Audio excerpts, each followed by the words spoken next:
Hey everyone, welcome to the Naked Conversations podcast. I'm your host, Sage Hobbs, author and creator of Naked Communication, and I'm so psyched you're here. This show is all about taking charge of your life in new and inspired ways to create a life you deeply love.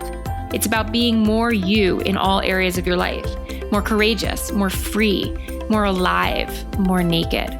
I'll be sharing stories and advice from amazing people around the world who are up to incredible things on how they are successfully breaking free from fear and old patterns in order to create incredible relationships and impactful lives so that you can do the same. This is the place to be inspired to live a courageous and naked life. Let's do this. Hi, everyone. Welcome back to the Naked Conversations podcast. I'm your host, Sage Hobbs, and this is episode 44. This is a solo show. Solo shows are me really diving deep with you on what I'm learning, what I have to teach, what I'm thinking about, what I'm fired up about, what's inspiring me, and questions that come in from you guys via Instagram or email or through my clients that I like to take the opportunity to share my thoughts on here with you all today. And this particular episode, it's going to be more real and more raw than typical. I even took the microphone out of the stand and I'm literally holding it in my hand so that I can pace if I need to, because this one is just coming straight from the heart with a few notes that I've written down, but really I just want it to be as organic as possible because it's deep. And I don't want to say it's heavy, but if you are struggling with something, or if the news lately with the Kavanaugh and Dr.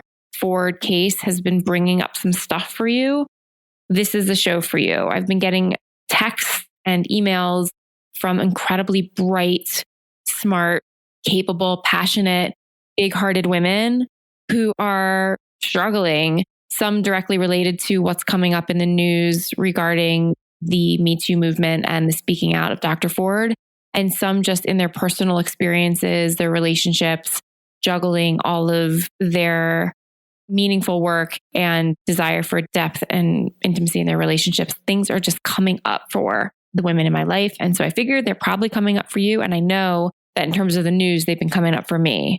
So I'm getting into all of that today. And like I said, I'm just going to riff on it. It's really an opportunity to hang out with me, to get to know me, to learn together, to stretch, to expand, to ask questions of ourselves, to go deeper. So let's dive in. If you ever have questions or concerns related to the show, please, by all means, send me a note over on Instagram or via my website, sagebhobbs.com. There's a contact form there. You can email me and I will check it out. And if you love the show, please subscribe. You can just go over to iTunes and I think it's a little purple icon on your phone to get into podcasts if you do it through your phone. And then there's a way just to hit subscribe under the Naked Conversations podcast, and then you won't miss any episodes. If you really love it, consider leaving a review. It helps so much for these conversations to get into more people's ears. And my passion for the show is really about igniting impact and inspiring people all over the world who have access to internet, no matter what their background, socioeconomic level, exposure to personal development, education, that they can access these conversations and that we as women can really support each other in igniting our impact and having lives that are deeply meaningful and connected with freedom and a common sense of humanity. So when you leave a review, it actually helps all of that as well. Okay, everybody, let's do this. So I'm going to start with a story, and this is pretty raw for me to share this, but people are doing it all over the place, and I feel like called to speak up in a different way. So the Me Too movement here in the United States, if you're not in the States, you still may be following it. And I think it's even having an international impact. But there is a rising up of women's voices that is so freaking brave and courageous. And it's not the first time that we've had a rising up of women's voices. And we had the suffrage movement, for instance. I mean, a hugely early, strong wave of feminist activism that gave us the right to vote. And we've continued to find ways to exercise our voice repeatedly. And there have been women who've led that movement, and people like Gloria Steinem and Sandberg, what's her first name, with Lean In, Sheryl Sandberg. And then all of the people just, your neighbors and you and whoever's listening and however you relate to the word feminism, there have been women who throughout history have chosen to speak up with a lot of courage and bravery. And at this moment in time, it's particularly related to sexual abuse and sexual harassment in a way that I think takes an even deeper level of courage, because anything related to sex or our bodies is that much more vulnerable and risky for us as women. It just is. We are, by the nature of our anatomy and the nature of our social constructs, more at risk. So when we have these conversations, there's a degree of bravery that just blows my mind. And I am so fired up with some anger and also deeply inspired with a lot of compassion for what I see happening right now. So this one is just my story, which is that when I was about 13 years old, I went to Disney World in Florida with my family, my mom and her best friend, because my parents were recently separated, and my little brother and my little sister. And we were at Epcot, which has this international theme where you can sort of have this experience of walking through different countries that are obviously fabricated, but the idea being that you step into another cultural experience. And I loved Disney World, like many American kids, and not even American, internationally, right? It's like world domination with Disney. It was a magical place that was supposed to be so fun and so safe and all this wonderment and awe. And it was all of those things for me. And in many ways, it still is. But I was walking through one of these other countries and I went into this shop and I was alone. My mom was outside with my brother and sister and looking at something else, whatever. I was 13. And I was looking at these leather belts. And I remember it really clearly. I was looking at these leather belts. And the man who worked at the stall in the shop came up to me and he basically asked me something about my age. And then he took his finger and he poked my breast pretty forcefully and basically said something to the effect of, "You're pretty developed for your age," or "You don't look like you're only 13. I don't remember the exact words. What I do remember is I was a pretty confident girl for as much as the 13-year-old girl can be. And I was so embarrassed and so ashamed and so freaked out. I did not know what to do. I hastily left the store and I must have looked upset. And I thanked my mom, who always listens to my show. So Mom, thank you. Thank you. Thank you for hearing me and noticing me and paying attention. Because she said to me, "What's wrong? Like, are you okay?" And I was like, I remember thinking like, I don't know how to even articulate this. And again, I have always been a relatively confident and articulate young woman and adult. So it was flustered. I was flustered. I'm flustered even sharing it with you now. And I told my mom that this man had touched my breast and I was really scared. And I felt somehow embarrassed by it, like it was my fault, when really all I had been doing was looking at a belt and considering buying one. So again, in so much respect to my mother and her listening and taking me seriously, we went to the human resources office at Disney World and we reported this man. I have no idea what the outcome was.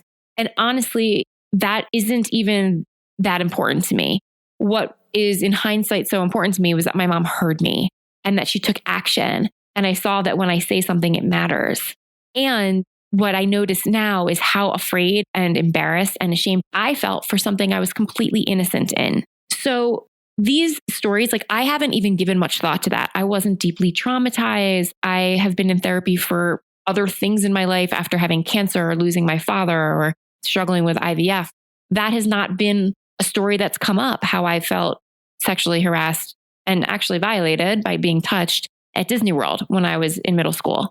That's not even in my through line. But what that says to me is what the F is going on, that is a part of so many women and girls' experiences.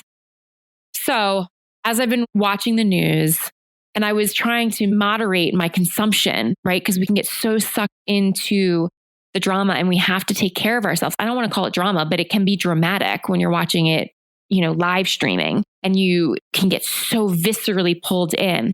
And when their testimony was happening last week, if you don't know what I'm talking about, you can just Google Kavanaugh and Dr. Blasey Ford and you'll find out the information you're seeking. I was away at the time in rural Pennsylvania in the beautiful countryside for my brother's wedding with all of my family, extended family, cousins, and I was preparing to officiate my little brother's wedding.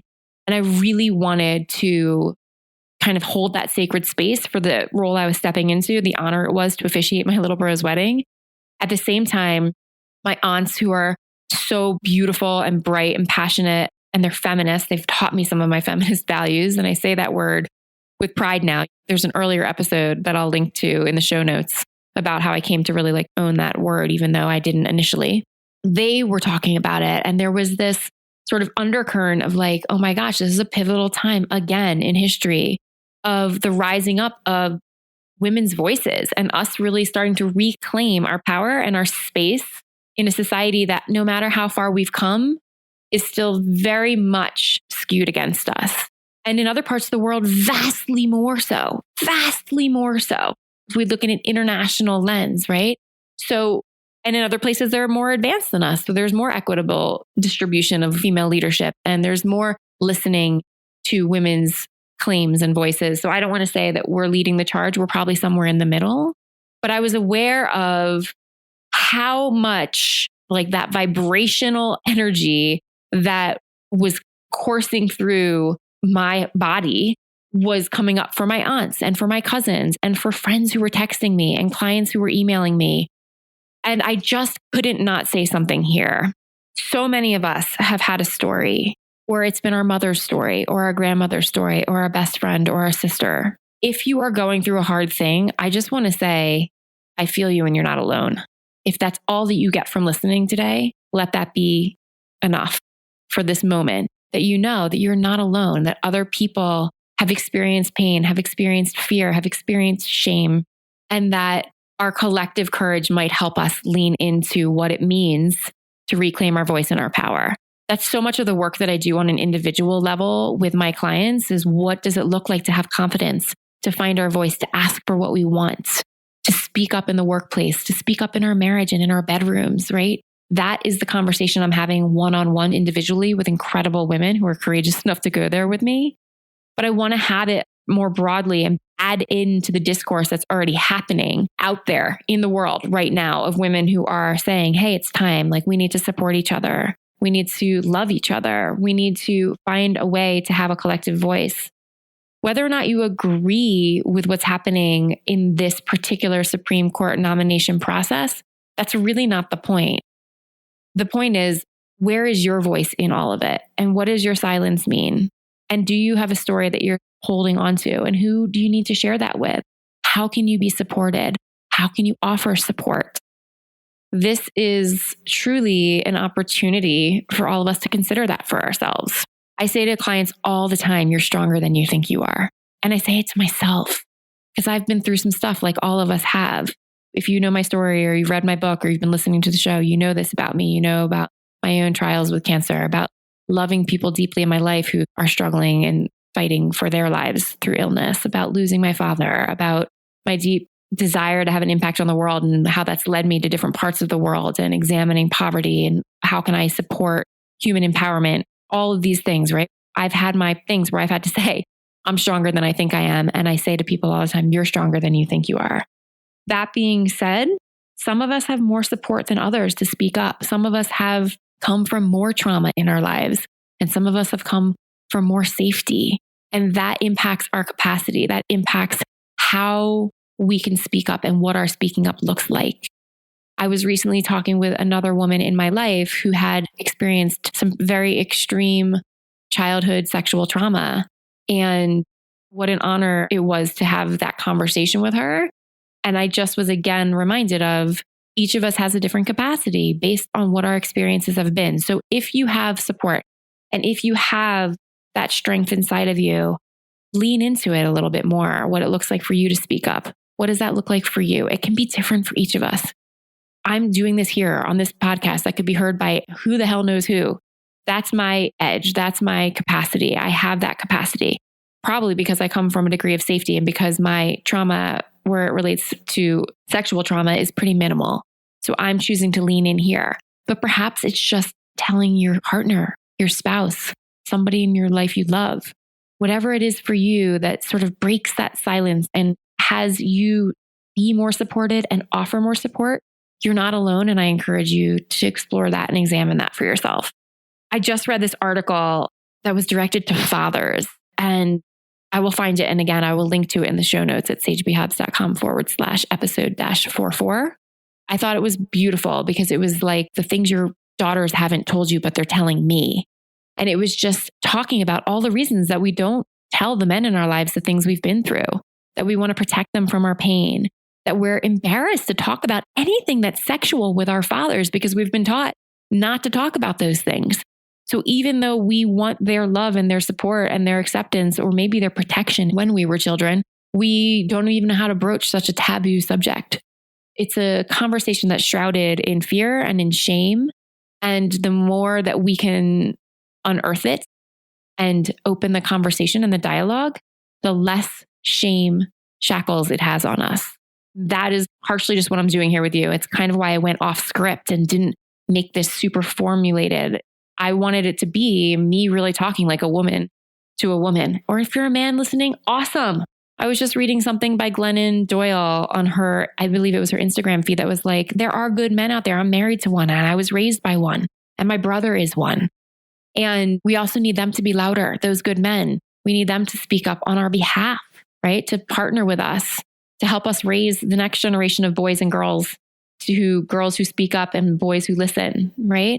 So that is what this conversation is about, that you're not alone, that I invite you to lean into your own edge, ask for support and to offer support, and to consider all the reasons why we've been conditioned to have fear around our voices, around speaking up, and particularly where it pertains to our bodies and to sexual misconduct and abuse. So that's really what I'm here to share with you today. I could go on and on about it. I could get political. I could get super fired up. Believe me, I've been there. I was on the phone with my girlfriends who are my fired up girlfriends, and we were like raging. There's space for that. Like there is room for that too. You can be angry and you can take action. You can be angry and you can have compassion. You can hold a dual experience. But what I want to just honor is that there is something happening here. The crisis hotlines have been blowing up. Their calls are up almost 200% since this case took to the media, since this conversation got so much attention. That is amazing and terrifying. Again, we can have a duality experience. Amazing because yes, people are asking for help. People are sharing their stories. People are looking for resources and support. And terrifying because, oh my gosh, why do so many of us need that? Why is that still what people are struggling with? So this is Naked Conversations, everybody. This is a solo show. This is me sharing with you what I can share with you, which is I love you. I don't know you, but I'm sending you my love. And you are not alone. I'm arm in arm with you, virtually, spiritually, whatever that looks like for you. And I believe in you. I believe that you're stronger than you think you are. I believe that your voice matters. I believe that all of our voices matter. And that collectively, our courage is greater. It is so much easier to do this together than to do it all alone. So that's what I have to say today. If you want to hear more on this, if you have questions, if this inspired something inside of you, please send me a message. Email me directly, sage@sagebhobbs.com. Find me on Instagram and send me a direct message there if that's your jam. Find someone to share your story with. This is a conversation. It's ongoing. It's so vitally necessary. I'm raising a boy and a girl. And I want them to respect each other and themselves so deeply that this kind of movement is not nearly as raw and relevant and essential by the time they're my age in the 30 years to come. That these conversations, that we have hashed them out, that we have stood up, spoken out, held each other's hands, loved each other fiercely, had compassion for each other's experiences, listened with an open heart to various perspectives, to various through lines and stories. That is how I want to raise my kids. And I need help. I need us all to do this together. So that's what I'm leaving with you with. Lean into it. You're not alone. Get support, give support, ask questions, reach out to me, reach out to someone, and I'll catch you next time on Naked Conversations. Thanks so much for listening. Thank you so much for listening to Naked Conversations. Yay! It really means the world to me every time you show up. And if you want to know more about how to work with me personally in my coaching, you can check that out over at sagebhobbs.com. You can also get some great free resources over there about how to make powerful requests and many blog posts full of resources for living a naked life, as well as grab a copy of my book, Naked Communication: Courageously Create the Relationships You Really Want. Thanks again. See you next time.